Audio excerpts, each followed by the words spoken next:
prioritiseer welstand deur beweging en meditasie, oftewel refleksie. Psalm 23 is een van die mees geliefde psalms in die Bybel.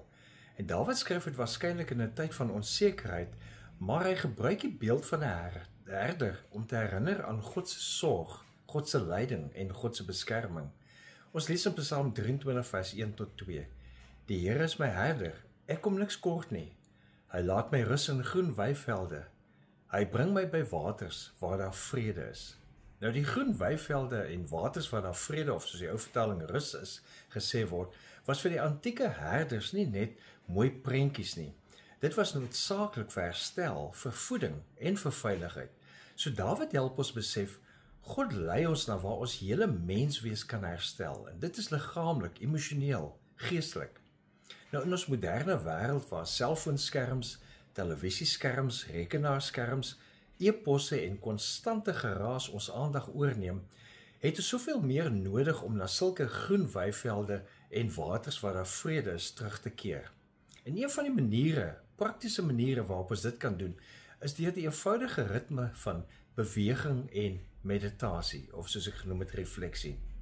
Nou navorsing in positiewe sielkunde wys, welstand is nie net 'n emosionele toestand nie, dis 'n geïntegreerde ervaring van jou liggaam, van jou gedagtes, as ook jou omgewing.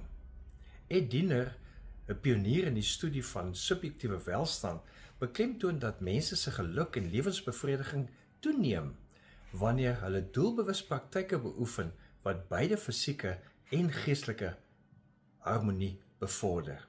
Byvoorbeeld, stap vandag 'n entjie, al is dit net 10 minute, en voel hoe jou liggaam ontspanne word, hoe jou asemhaling verdiep, hoe jou gedagtes begin skoon word. En na jou stap, sit net 'n paar oomblikke, 'n paar minute in stilte, en fokus op jou asemhaling. Dit help jou om jou gedagtes meer tot rus te laat kom.